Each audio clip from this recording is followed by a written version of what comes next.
Isang araw na naman ng mga pagsisipag. Kaya kamusta dyan mga ka-PE? Tara, samahan nyo muna kami papalengke.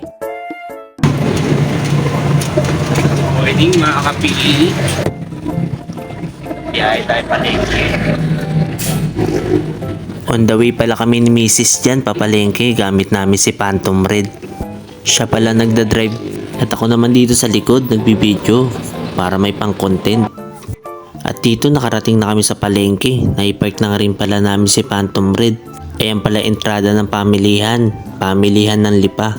At ayan si Mrs. namimili na ng saba na gagamitin namin pang halo-halo. Ganito pala maabutan mo sa taas ng pamilihan pag maaga ka nakapamili. Pag ganitong oras abot mo no?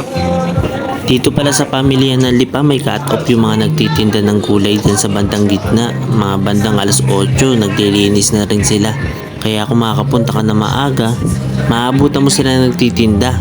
Sigurado marami kang mapapamiling magandang gulay at mas mura. Kasi sa mga panahon ngayon mahal ang gulay sa amin. Bukod kasi sa mahirap magpasibol, gawa ng sobrang init. Maliliit ang tubo ng mga gulay ngayon.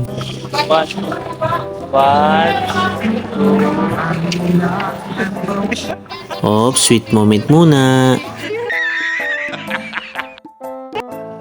Mga kapi, mukhang may nagpapaampon na naman Di ko alam kung bakit lagi ako nialapitan ng mga pusa dito sa palengke. Puro naamoy nila yung pusa ako sa bahay. Wala pa naman ako dalang pagkain. Nakababa na kami sa palengke, ngayon mamimili muna kami ng gamit ng anak namin. Ito pala yung lihim ng lagusan ng Tagumpay. Dito marami kang mabibili kung naghahanap ka ng mga school supply. Mura at saka good quality. Namimili kami pa unti-unti para sa ekstrang gamit ng anak namin. Wala makikita nyo sa ilalim ng Tagumpay. Siguro basta gamit sa school, dito mo na mahahanap. Ang dami kayong may bili dyan. Ay, kompleto na talaga sila. Kaya pag may project si Jester, dito muna namin hinahanapan bago sa iba. Ang tanong mo kung may 23. Gutom na kami, kaya transition muna tayo sa kainan. Diyan tayo magaling Simpleng kain muna kami ni Mrs. Mami lang to na may siopaw. Siyempre, titimplahan muna natin. Parang buong buo yung lasa, tsaka ma-enjoy natin. Sayang, wala lang silang chili oil dito. Pero goods naman yung lasa. Sarap ng ganito, no? Kaya hindi ko na ginusto bumalik sa ibang bansa paano dun, mag-isa ka lang? Literal na kailangan mo tipirin yung sarili mo para makaipon ka ng malaki.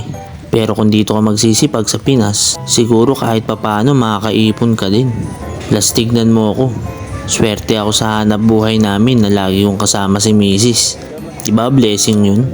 Kahit matagal namin maabot yung mga ginugusto namin, ang importante umuusad kami pasulong patungo sa pinapangarap namin.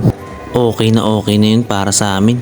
Kailangan lang naman namin gawin konting tipid, buhos ang lakas sa pagsisipag, magtiyaga na magtiyaga, at huwag magsasawa sa lagi mong ginagawa. Kahit papano masasabi kong nakalayo na kami sa dati naming buhay. Yung tipong laging takot kang gumastos kasi nakamba yung mga babayarin, ni hindi mo mabili yung gusto ng anak mo. At ang higit sa lahat na negatibo na nangyari sa amin, yung may utang kami sa ibang tao. Kaya nung nakapangibang bansa ako, pinilit talaga namin ni Mrs. na mabayaran yun. At doon na nagsimula na nakaahon kami, paunti-unti. At pinilit na wag na mangyari uli yun. Kaya ngayon, lagi na lang namin ginagawa yung paulit-ulit namin trabaho.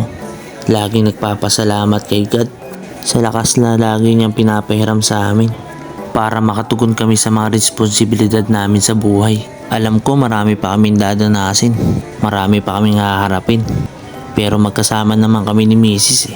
Kaya kayang-kaya namin yun. Ay, buhay nga naman talaga. Parang isang laro. Kaya kung gusto mo manalo at matapos ng game, hindi lang importante na kailangan mong galingan. Siyempre, dapat may maaasahan ka rin kakampi. Kaya swerte ako sa nakuha kong kapareha. Wala ka nang hihilingin na iba. Nice. Yeah, boy. Oh my God! Wow! Ang lupit ng binitawan ko salita doon. Talagang nalapatan ko ng 3 malupit kong effect. Pwede na! Pwede na! Aba, loko yung batang yun ah. Hindi pa ako pinaniwalaan ah. Pero anyway, tapos na kami kumain ni Mrs. Kaya ligpit-ligpit muna din mga pinagkainan. Siyempre, nakasanayan na namin yan. Di na namin sasabihin may nananalaytay kaming dukong service crew.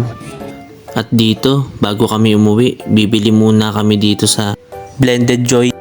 Nagkataon kasi sarado yung Tiger Lock kaya hindi kami nakabili dun. Oh, maraming salamat ulit sa pagsama sa amin ha. Sana nagustuhan nyo yung video. At kung may oras kayo at gusto nyo mamili, i-explore nyo lang tong pamilihan namin dito sa Lipa. So salamat sa uulitin.